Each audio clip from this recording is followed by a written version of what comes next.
اس نفرت سے، ایک دوسرے سے جو تمہارا خواہ مخواہ کا ایک عداوت کا معاملہ ہو گیا ہے، اس سے باز آ جاؤ۔ یہ جاہلیت ہے، یہ جاہلیت کی قدر ہے۔ ایمان کا تقاضا یہ ہے کہ تمہارے لیے، تم اللہ کے لیے لوگوں سے محبت کرو۔ میں صرف مسلمانوں کی بات بھی نہیں کر رہا، انسانوں کی بات کر رہا ہوں، جس میں دوسرے مذاہب کے لوگ بھی ہیں، کہ خدا کی رضا کے لیے دوسروں سے محبت کرو۔ یہ اللہ کی مخلوق ہے، چاہے ان کا مذہب نقطہ نظر مختلف ہی کیوں نہ ہو۔ علیکم ورحمۃ اللہ وبرکاتہ۔ نحمدہ ونصلی ونسلم علی رسولہ الکریم، اما بعد فاعوذ باللہ من الشیطان الرجیم، بسم اللہ الرحمن الرحیم۔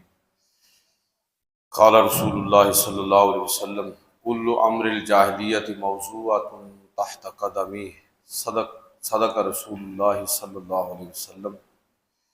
تمام احباب درود پاک، الصلوۃ والسلام علیکہ یا رسول اللہ وعلی آلہ وصحبہ وسلم یا حبیب،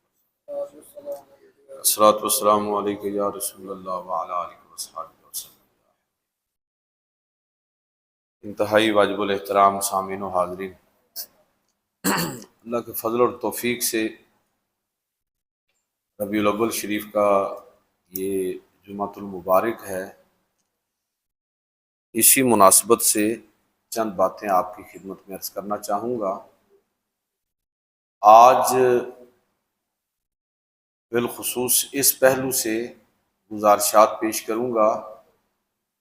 اللہ کے پیغمبر صلی اللہ علیہ وسلم کی آمد اور پھر رخصتی کے وقت جو آپ نے اعلان فرمایا، یہ گویا کہ انسانی تاریخ کا دھارا تبدیل ہو گیا۔ دنیا جو پہلے تھی، جس کو ہم عہد جاہلیت کہتے ہیں، تو عہد جاہلیت گویا کہ اپنے اختتام کو پہنچا، شب دہجور اپنے اختتام کو پہنچی اور صبح نور طلوع۔ اللہ کے رسول صلی اللہ علیہ وسلم کا تشریف لانا اس دنیا کے لیے گویا کہ ایک بہت بڑا انقلاب آفرین لمحہ تھا، جس میں آنے والے دور کے حوالے سے حق اور باطل کا معیار طے ہونا ہے، اور انسانیت کو وہ آخری اور حتمی ہدایت نامہ ملنے جا رہا ہے کہ جس کے بعد ہدایت کے لیے انہیں کسی اور طرف دیکھنے کی ضرورت نہیں ہے۔ اطاعت اور فرما برداری اللہ کے رسول صلی اللہ علیہ وسلم کی اور کتاب ہدایت اللہ رب العزت کا کلام، اب یہ وہ حتمی اعلان ہونے جا رہا ہے۔ انسان کو، پوری انسانیت کو قیامت تک وہ ہدایت کا نور نصیب ہونے جا رہا ہے، جس کی تکمیل کا وعدہ اللہ رب العزت نے رسول خدا صلی اللہ علیہ وسلم پر کیا، سورہ مائدہ اور آیت نمبر 3، کہ آج ہم نے اس دین کو مکمل کر دیا۔ اب جب اللہ کے رسول صلی اللہ علیہ وسلم اس دنیا سے رخصت ہو رہے ہیں، آخری خطبہ ارشاد فرما رہے ہیں، تو اس میں آپ نے خطبہ حجۃ الوداع، یہ آج کا موضوع نہیں ہے، میں صرف اس کا آخری جملہ عرض کرنا چاہتا ہوں کہ سارے دین کا ایک لحاظ سے خلاصہ پیش کرنے کے بعد اللہ کے رسول صلی اللہ علیہ وسلم نے ساتھ یہ بھی اعلان فرما دیا کہ لوگوں، کل امر الجاہلیت موضوعۃ تحت قدمی، آج جاہلیت کی ہر قدر میرے پاؤں کے نیچے ہے، میں اس کو روند کر اس دنیا سے رخصت ہو رہا ہوں، ختم کر کے جا رہا ہوں۔ عہد جاہلیت اپنے اختتام کو پہنچا، صبح نور طلوع ہو گئے۔ یہ نبی کریم صلی اللہ علیہ وسلم اعلان کر کے اس دنیا سے رخصت ہوئے۔ اب وہ عہد جاہلیت کیا تھا؟ میں چاہوں گا کہ عہد جاہلیت کو اختصار کے ساتھ تھوڑا سا ہم دیکھ لیں کہ اس وقت کیا تھا، اور اللہ کے رسول صلی اللہ علیہ وسلم نے اس کو بالکل کس طرح تبدیل کر دیا۔ وہ جاہلیت، عہد جاہلیت، کہ جس کے نمایاں خصائص اگر دیکھے جائیں تو اس میں کفر اور شرک ہے۔ اب اس جملے کو بار بار آپ نے ذہن میں رکھنا ہے کہ اللہ کے رسول فرما رہے ہیں کہ میں اس کو ختم کر کے جا رہا ہوں۔ جاہلیت کا ہر امر جو ہے میں ختم کر کے دنیا سے رخصت ہو رہا۔ اللہ کے پیغمبر صلی اللہ علیہ وسلم کا یہ فرمان ذرا آپ پیش نظر رکھیں، اور پھر ذرا آپ عہد جہالت کو دیکھیں کہ عہد جہالت تھا کیا، وہ کون سی چیزیں ہیں جو اللہ کے رسول صلی اللہ علیہ وسلم ختم کر کے رخصت ہوئے، وہ کون سے عقائد اور نظریات ہیں جن کی آپ نے اصلاح فرمائی، وہ کون سے سماجی رویے ہیں جن کو اللہ کے پیغمبر صلی اللہ علیہ وسلم نے تبدیل فرمایا، وہ کون سی سماجی اور معاشرتی اقدار ہیں کہ جن کے خاتمے کا اعلان کر کے اللہ کے پیغمبر اس دنیا سے رخصت ہوئے۔ تو جب تک آپ جہالت کے اس دور کو شعوری طور پر نہیں سمجھیں گے، جب تک وہ چیز ہمارے سامنے نہیں آئے گی کہ اللہ کے نبی نے جو یہ فرمایا کہ کل امر الجاہلیت موضوعۃ تحت قدمی، خطبہ حجۃ الوداع کے آخری جملے، کہ میں جاہلیت کی ہر قدر کو اپنے پاؤں کے نیچے روند کر جا رہا۔ تو عہد جہالت کو سمجھنا چاہیے کہ یہ آپ کا جملہ کس پس منظر میں ہے، وہ کون سی جاہلی قدریں ہیں جن کو اللہ کے پیغمبر صلی اللہ علیہ وسلم روند کر اس دنیا سے رخصت ہوئے۔ میں بالکل اختصار کے ساتھ عرض کروں گا، ان میں سے بہت ساری چیزیں عقیدے کے اعتبار سے تھی، بہت ساری چیزیں سماجی رسم و رواج اور اخلاقی اقدار کی صورت میں تھی جن کو اللہ کے نبی صلی اللہ علیہ وسلم نے جن کی اصلاح فرمائی۔ کہ اگر آپ عقیدے کی بات کریں تو سب سے بڑی جو جاہلی رسم عربوں کے اندر پیدا ہوئی وہ بت پرستی کا فروغ۔ حالانکہ قریش جو تھے یہ تو سارے حضرت ابراہیم علیہ السلام کی آل اولاد ہے، تو یہ قریش میں نبی کریم صلی اللہ علیہ وسلم کا خاص خاندان یعنی بنو ہاشم اور آپ کے جو آباء و اجداد ہیں ان کو چھوڑ کر بدقسمتی سے قریش میں سے بہت سارے لوگ جو ہیں وہ شرک کے اندر مبتلا ہو گئے۔ نبی کریم صلی اللہ علیہ وسلم کا جو خاندان ہے آپ کے حسب و نسب کو دیکھیں تو اس میں یہ چیز نہیں ہے، لیکن بہرحال بنو ہاشم آپ کا خاندان ہے، قریش آپ کا قبیلہ ہے، تو قریش کے اندر یہ چیز آ گئی۔ حالانکہ قریش حضرت ابراہیم حضرت اسماعیل علیہ السلام کی آل اولاد اور نسل ہے، باقی عربوں کا حال بھی یہی ہوا۔ تو یہ جو کفر اور شرک جو ہے ان کے اندر پیدا ہوا، اس کو قرآن مجید فرقان حمید نے کس طرح اس کے خاتمے کا اعلان کیا، اللہ کے پیغمبر صلی اللہ علیہ وسلم نے کس طرح 23 سال کا جو عرصہ ہے مسلسل توحید کا علم بلند کیا، اور اس کا نقطہ کمال یہ تھا سورہ اخلاص کہ خالص ترین توحید صرف نہیں، اس کے دعوے دار تو بہت سارے لوگ پہلے بھی تھے اور اب بھی ہیں، ایسی توحید کہ جس میں کوئی ملاوٹ کا شائبہ تک نہ ہو۔ قل هو اللہ احد اللہ الصمد لم یلد ولم یولد ولم یکن له کفوا احد، کہ نہ اس کی ذات میں، نہ صفات میں، نہ عبادت میں، نہ افعال میں کوئی دوسرا شریک نہیں ہے۔ اللہ رب العزت کی توحید کو اس طرح واضح کر دیا رسول خدا صلی اللہ علیہ وسلم نے، اور اس میں جتنے شائبے ہو سکتے تھے، یعنی صرف یہی نہیں ہے کہ شرک جو بتوں کو پوجنا شرک ہے، عرب جو تھے وہ بدترین انداز میں شخصیت پرستی کے اندر مبتلا تھے، اپنے آباء و اجداد کا ذکر اس طرح کرتے تھے، قرآن بیان کرتا ہے کہ وہ اپنے آباء و اجداد کا ذکر ایسے کرتے تھے جیسے خدا، بلکہ خدا سے بھی بڑھ کر، تو خدا کا اتنا ذکر نہیں کرتے ہوں گے۔ تو یہ جو شخصیت پرستی ہے یہ بھی سمجھ لیجئے کہ بت پرستی کی ایک شکل ہے، اور اس کی انتہا یہ ہے کہ اللہ کے پیغمبر صلی اللہ علیہ وسلم نے صحابہ کرام کو یہ نصیحت اور وصیت فرمائی کہ دیکھو لا تطرونی کما اطرت النساء عیسی ابن مریم، خبردار میرے معاملے میں، دیکھیں اللہ کے بعد ایمان یہ ہے کہ بعد از خدائے بزرگ توئی قصہ مختصر، یہ ہے ہمارا ایمان کہ اللہ کے بعد سب سے اس دنیا کے اندر برتر ہستی فضیلت والی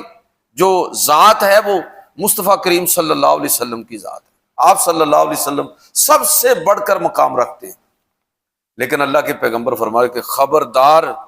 میرے معاملے میں بھی اس طرح کا رویہ اختیار نہ کرنا جس طرح مسیحیوں نے، عیسائیوں نے عیسیٰ ابن مریم کے بارے میں اختیار کیا، کہ ان کے فضائل کو دیکھا، ان کے معجزات کو دیکھا تو یہ سمجھا کہ یہ تو انسان ہے ہی نہیں، یہ تو خدا ہے، خدا کے اوتار ہیں، خدا کے بیٹے ہیں۔ تو خبردار میرے معاملے میں اس طرح کا رویہ اختیار نہ کرنا۔ یعنی آپ دیکھیے کہ رسول خدا صلی اللہ علیہ وسلم سے بڑھ کر اللہ کے بعد کوئی ایسی شخصیت نہیں ہے، لیکن نبی کریم صلی اللہ علیہ وسلم بھی اپنے بارے میں امت کو یہ آگاہ کر کے جا رہے ہیں۔ اچھا، اس کے بعد بھی آپ دیکھیے کہ پھر اگر ہم شخصیت پرستی میں شرک کی حد تک مبتلا ہو جائیں تو پھر اللہ ہی حافظ ہے، پھر قرآن اور حدیث و سنت اور سیرت اور تعلیمات اسلام مسئلہ ان کا نہیں ہے، ہمارے فہم کا مسئلہ ہے کہ ہمارا فہم دین ہی درست نہیں ہے۔ ہمیشہ نظریے کی بات ہوگی، تعلیمات کی بات ہوگی، شخصیات ان کے پس منظر میں ہوں گی، بات درست ہے تو وہ شخصیت ہمارے سر کا تاج ہے، ہمارے لیے قابل احترام ہے، بات غلط ہے تو کوئی شخصیت نہیں ہے، کسی کی کوئی اہمیت نہیں ہے، چاہے کتنا بڑا عالم دین کیوں نہ ہو، کتنا بڑا شیخ اور مبتدا اور پیر کیوں نہ ہو، لیکن اگر بات قرآن و سنت سے ہٹ کر ہے تو نہ اس کی بات کی اور نہ ہی اس شخص کی کوئی اہمیت نہیں۔ بڑی سیدھی سیدھی باتیں ہیں۔ تو اللہ کے پیغمبر صلی اللہ علیہ وسلم نے جاہلیت کی اس قدر کو جو یعنی شرک کی صورت میں ہے، بت پرستی کی صورت میں ہے، شخصیت پرستی کی صورت میں ہے، اس کے بارے میں حضور کا اعلان کیا ہے؟ ایک ایک چیز کے پس منظر میں یہی جملہ آپ ذہن میں رکھیے کہ حضور فرما رہے ہیں کل امر الجاہلیت موضوعۃ تحت قدم، لوگوں جاہلیت کی ہر قدر میرے پاؤں کے نیچے، اور کفر اور شرک اور شخصیت پرستی اللہ کے پیغمبر اس کو روند کر ختم کر کے اس دنیا سے جا رہے ہیں۔ یہ بات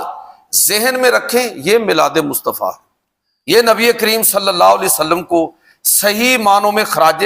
تحسین ہے اگر ہم آپ کے اس پیغام کو ذہن میں رکھتے ہیں، اس کو پیش نظر رکھتے ہیں۔ اللہ کے پیغمبر صلی اللہ علیہ وسلم جب آئے اس وقت عرب اور عجم کے اندر دنیا بٹی ہوئی ہے، خاندان اور قبیلے، رنگ اور نسل، زبان اور جغرافیہ، یہ ساری چیزیں کیا ہے؟ برتری کا معیار ہے کہ فلاں اللہ ہے اور فلاں ادنا ہے۔ قرآن مجید فرقان حمید نے پہچان کی حد تک ان ساری تقسیموں کو قبول کیا ہے۔ یا ایھا الناس انا جعلناکم شعوبا وقبائل لتعارفوا، اے لوگو ہم نے تمہیں ایک مرد اور عورت سے پیدا کیا ہے اور تمہیں قبیلوں اور خاندانوں میں بنایا ہے لتعارفوا، تعارف کے لیے، بس اس سے زیادہ نہیں۔ ان اکرمکم عند اللہ اتقاکم، تم میں سے سب سے بہتر وہ ہے جو اللہ کا فرما بردار ہے، پرہیزگار ہے، نیک ہے، متقی ہے۔ اب یہ جاہلیت کیا ہے کہ برتری کا معیار دولت ہے، خاندان ہے، کوئی عہدہ اور اقتدار ہے، اختیار ہے، یہ برتری کے معیار ہے۔ اب ان سارے معیارات کی نفی فرما رہے ہیں اللہ کے رسول صلی اللہ علیہ وسلم، اور اعلان فرما رہے ہیں کہ لوگوں لا فضل لعربی علی عجمی ولا لعجمی علی عربی ولا لأحمر علی اسود ولا لأسود علی احمر الا بالتقوی، کسی گورے کو کالے پر، کالے کو گورے پر، سرخ کو سفید پر، عربی کو اجمی پر، کسی کو ایک دوسرے پر کوئی فضیلت حاصل نہیں۔ تم میں سے بہتر وہ ہے جو تم میں سے زیادہ تقوی کو اختیار کرنے والا ہے۔ اب جاہلیت یہ ہے، جاہلیت کے یہ رسم و رواج ہیں جس میں لوگ ذات، برادریوں، خاندانوں، قبیلوں کی بنیاد پر، دولت کی بنیاد پر، اختیار اور اقتدار کی بنیاد پر اپنے آپ کو ایک دوسرے سے اعلیٰ اور ادنا سمجھتے ہیں۔ تو اللہ کے رسول صلی اللہ علیہ وسلم کیا فرما رہے ہیں کہ لوگوں کل امر الجاہلیت موضوعۃ تحت قدمی، لوگوں میں جاہلیت کی ہر قدر کو اپنے پاؤں کے نیچے روند کر جا رہا۔ اب دیکھنا یہ ہے کہ یہ بھی ساتھ ساتھ ہمیں دیکھنا چاہیے کہ اللہ کے پیغمبر صلی اللہ علیہ وسلم تو کفر اور شرک کو، شخصیت پرستی کو، روایت پرستی کو اپنے پاؤں کے نیچے روند کر جا رہے ہیں، کہیں ہم نے دوبارہ اس کو پکڑ تو نہیں لیا؟ یہ دیکھنا چاہیے۔ جاہلیت کی وہ قدریں جن کے خاتمے کا اعلان اللہ کے پیغمبر فرما رہے ہیں، کہیں ایسا تو نہیں کہ وہ ساری چیزیں دبے پاؤں پھر ہمارے سماج کا حصہ ہو گئی، پھر ہماری زندگیوں کے اندر آ گئی ہیں۔ کہیں ایسا تو نہیں کہ جس سماجی رسم کے خاتمے کا اعلان اللہ کے پیغمبر صلی اللہ علیہ وسلم فرما رہے ہیں، آج پھر میں پچھلے جمعے بھی غالباً اس موضوع پر بات ہوئی تھی کہ کہیں ایسا تو نہیں دیکھنا چاہیے اگر میں اور آپ اس کا شکار ہیں تو جاہلیت کا رویہ ہے کہ اگر ذات برادری ہی میرٹ ہے، اگر عزت کا معیار دولت ہی ہے، کریکٹر نہیں ہے، تقوی نہیں ہے، جس کے پاس پیسہ، دولت، جائیداد زیادہ ہے، لوگ، وہ خود بھی اور لوگ بھی اسے ہی معززین میں شمار کرتے ہیں۔ تو یہ سمجھ لیجئے کہ سماجی طور پر زوال کی انتہا ہے کہ جب کسی سماج کے اندر کریکٹر کی بجائے ان چیزوں کو حوالہ بنا لیا جائے۔ ایک بڑا دلچسپ واقعہ، حضرت عمر رضی اللہ تعالیٰ عنہ وہ خطبہ دے رہے تھے، اور جو تاخیر سے آنے والے لوگ تھے ان میں حضرت بلال بھی تھے اور بعض بڑے نامور قریش کے سردار، جس میں حضرت ابو سفیان بھی تھے اور دیگر قریشی بڑے سردار۔ تو جب حضرت بلال حبشی تشریف لائے تو جناب عمر فاروق رضی اللہ تعالیٰ نے ان سے کہا کہ آپ آگے تشریف لے آئیں، ان کو قریب کر کے بٹھا لیا۔ اور جب دوسرے قریش کے سردار تشریف لائے جو متاخرین میں سے تھے تو ان کو ادھر ہی بٹھا دیا کہ آپ تشریف رکھیں۔ تو بڑی تکلیف محسوس کی کہ ایک غلام حبشی، اس کو تو قریب بٹھا لیا اور ہمیں دور، اور پھر آپس میں ان کی گفتگو حضرت ابو سفیان اور دوسرے جو قریشی سردار بعد میں جو مسلمان تھوڑے تاخیر سے ہوئے تھے، وہ کہا کہ شکر کرو ہمیں ادھر جگہ مل گئی ہے، ورنہ جتنی تاخیر سے ہم مسلمان ہوئے ہیں اس لحاظ سے تو شاید یہ جگہ بھی ہماری نہیں بنتی۔ یعنی اپروچ کیا ہے صحابہ کے درمیان کہ کس شخص کی خدمات کیا ہے، کس کا کردار کیا ہے، چاہے کو کتنا بڑا ہی سردار کیوں نہیں، لیکن اگر تقوی میں، علم میں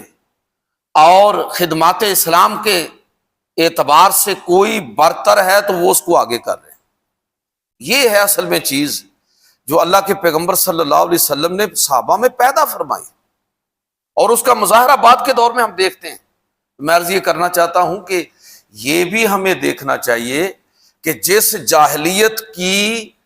نفی کی ہے اللہ کے پیغمبر نے، اور جس کے بارے میں آپ اعلان کر کے اس دنیا سے رخصت ہو رہے ہیں کہ لوگوں کل امر الجاہلیت موضوعۃ تحت قدمی، کہ جاہلیت کی ہر رسم میرے پاؤں کے نیچے ہے، ہر قدر کو میں روند کر جا رہا ہوں۔ تو کہیں ایسا تو نہیں کہ ہم نے دوبارہ اس کو اپنی زندگی میں داخل کر لیا، اب دوبارہ وہی ذات برادری اور وہی مال اور دولت اور ان کی بنیاد پر ہی لوگوں کا احترام بھی ہے، عزت بھی ہے، اور ان کو اعلیٰ اور ادنا بھی سمجھا جا رہا ہے۔ اگر کسی سماج کے اندر یہ چیز آ گئی تو اس کا مطلب یہ ہے کہ وہ پھر دوبارہ جاہلیت کے اس دور کی طرف ان کا سفر شروع ہو گیا۔ تو خبردار رہنا چاہیے کہ کہیں ہمارے اندر یہ چیز نہ ہو کہیں ہمارے رویوں سے یہ چیز جھلک نہ رہی ہو کہ خدا نخواستہ جس چیز کے خاتمے کا اعلان اللہ کے پیغمبر صلی اللہ علیہ وسلم کر کے رخصت ہوئے تھے، کہیں دوبارہ وہ ہمارے سماج کا، ہماری زندگیوں کا حصہ تو نہیں بن گیا۔ جاہلیت کی یہ قدر ختم کر کے اللہ کے پیغمبر اس دنیا سے رخصت ہوئے کہ مرد اور عورت کا جو باہمی تعلق ہے وہ صرف حلال طریقے سے ہوگا، نکاح کے ذریعے ہوگا، اور باقی ساری چیزوں کی نفی کر دی گئی۔ بدکاری، فحاشی، عریانی، ان ساری چیزوں کو اللہ کے پیغمبر صلی اللہ علیہ وسلم نے حرام ٹھہرایا۔ اور قرآن مجید فرقان حمید کے اندر یہ سورہ نور کی آیت نمبر 19 ہے، اللہ رب العزت ارشاد فرماتا ہے کہ ان الذین یحبون ان تشیع الفاحشۃ فی الذین آمنوا لهم عذاب علیم فی الدنیا والآخرہ واللہ یعلم وانتم لا تعلمون، کہ وہ لوگ جو اہل ایمان میں فحاشی اور عریانی کو فروغ دینے میں دلچسپی رکھتے ہیں، تو پھر وہ جان لیں کہ ان کے لیے اللہ کے ہاں دنیا اور آخرت میں عذاب علیم ہے۔ واللہ یعلم وانتم لا تعلمون، یہ اس طرح کے جو سماجی رویے ہیں کہ جس کے نتیجے میں سماج کے اندر پاکی دامن، پاکیزگی وہ کمزور پڑ جائے اور یہ لوگوں کی نظر میں اہم نہ رہے، تو پھر ان کے لیے دنیا اور آخرت کے اندر عذاب ہے، سزا ہے، زوال ہے۔ اور اللہ تعالیٰ فرما رہا ہے کہ واللہ یعلم وانتم لا تعلمون، اللہ جانتا ہے، تم نہیں جانتے۔ میں اکثر یہ عرض کیا کرتا ہوں کہ سب سے بڑھ کر جس چیز کو دیکھنا چاہیے باہمی تعلقات میں رشتے ناطے طے کرتے ہوئے، بچے اور بچی کی تعلیم، تربیت، اس کا کریکٹر، اس خاندان کی جو شہرت ہے وہ دیکھنے والی ہونی ہے۔ ہم شہرت کے میں بھی جب دیکھتے ہیں تو وہ دولت ہی دیکھتے ہیں، اس طرح کی چیزیں دیکھتے ہیں۔ بے شک دولت بھی آپ دیکھیں، ظاہری حسن و جمال بھی دیکھیں، لیکن سب سے بڑھ کر ترجیح کس کو دیں گے؟ کردار کو، نیکی کو۔ اس گھر کے اندر بچیوں کی تربیت کس طرح کی ہے، اگر یہ چیز اس کو ترجیح میں پہلے نمبر پر رکھ لیا تو وہ گھر جو ہے وہ جنت کا گہوارہ بننے والا ہے، جہاں یہ رشتہ اور ناتا، یہ سب سے پہلے یہ چیز ہونی چاہیے۔ ہم نے اس کو سب سے مؤخر کر دیا۔ اللہ تعالیٰ فرما رہا ہے کہ ایسا سماج کہ جس میں لوگوں کا رجحان اس طرح کا ہو تو پھر وہ دنیا اور آخرت کے اندر عذاب اور سزا کے لیے تیار ہو جائیں۔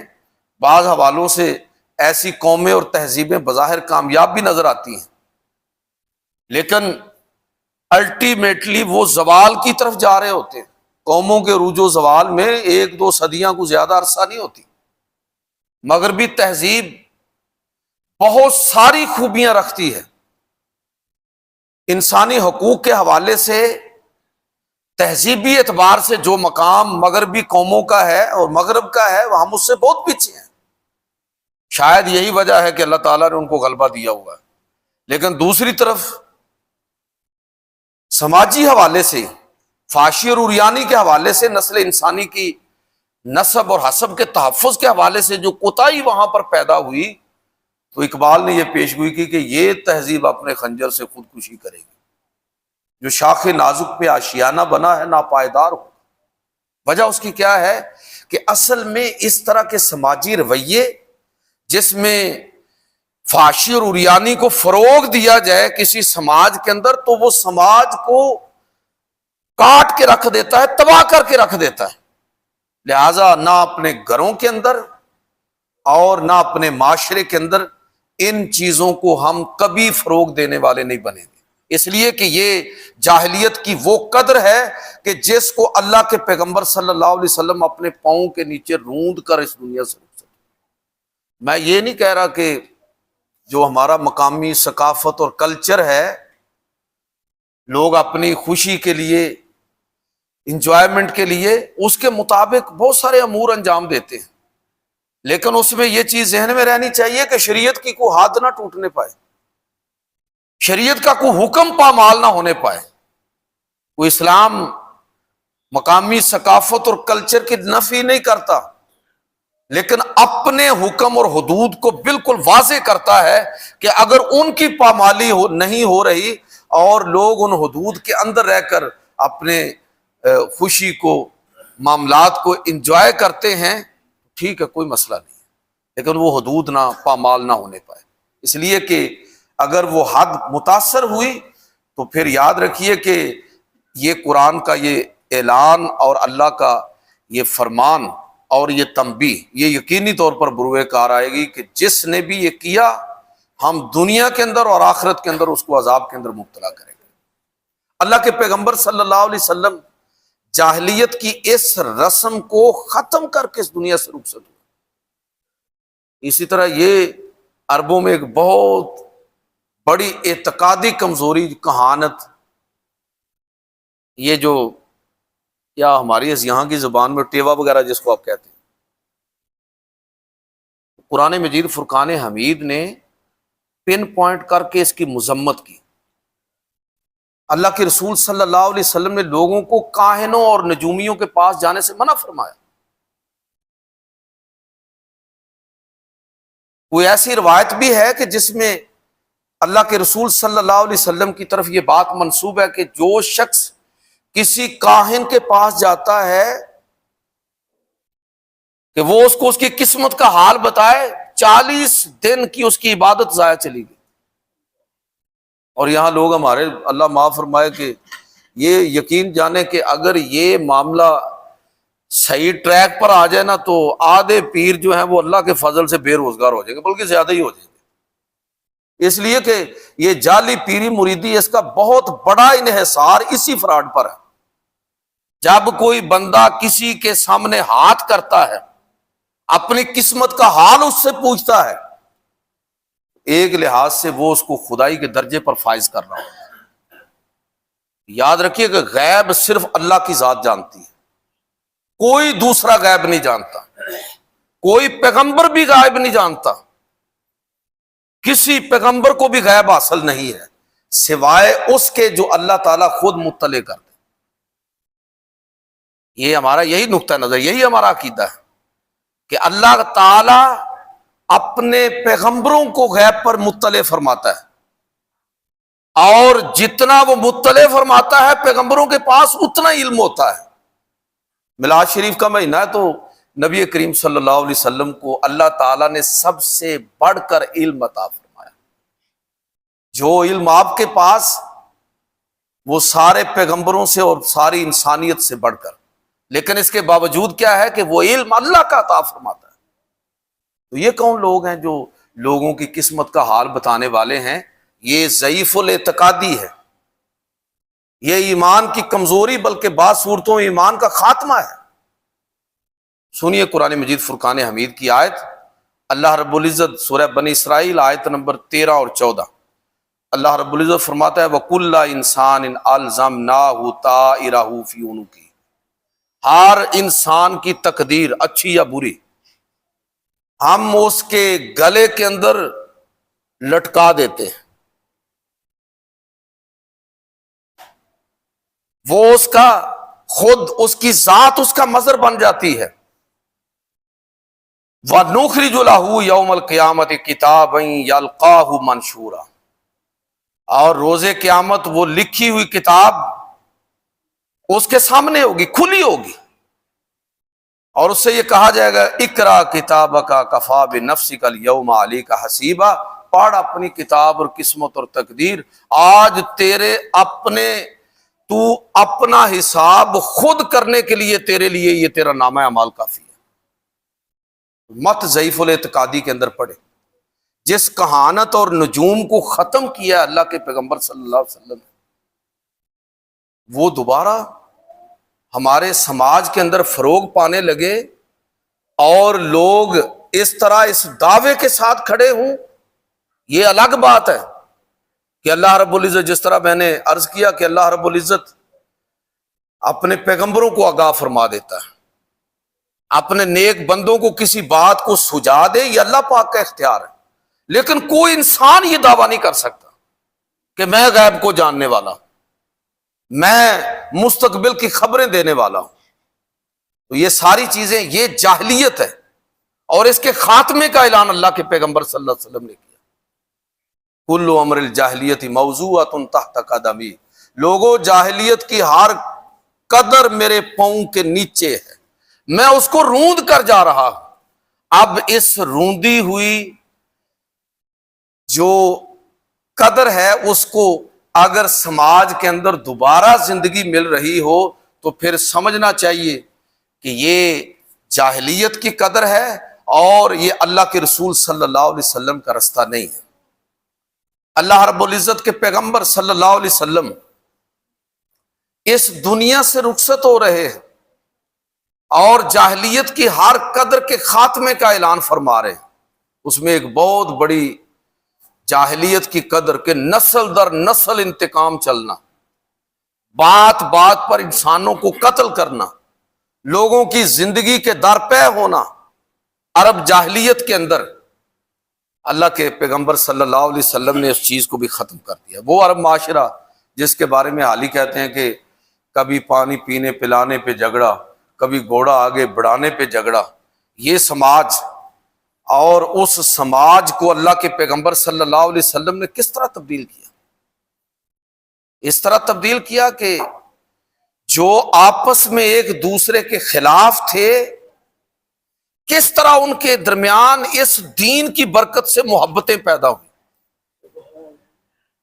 اللہ تعالیٰ انصار کا خاص طور پر حوالہ دیتے ہوئے، یہ آیت جو ہے اس کا پس منظر یہی ہے جو میں آپ کے سامنے تلاوت کرنے جا رہا ہوں، کہ اللہ رب العزت ارشاد فرماتا ہے کہ لوگوں یاد کرو، فاذکروا نعمت اللہ اذ کنتم اعداء، اے لوگوں اللہ کی اس نعمت کو یاد کرو جب تم ایک دوسرے کے دشمن تھے، فألف بین قلوبکم، اور اللہ نے اس دین کی برکت سے تمہارے دلوں کے اندر ایک دوسرے کے لیے محبت ڈال دی۔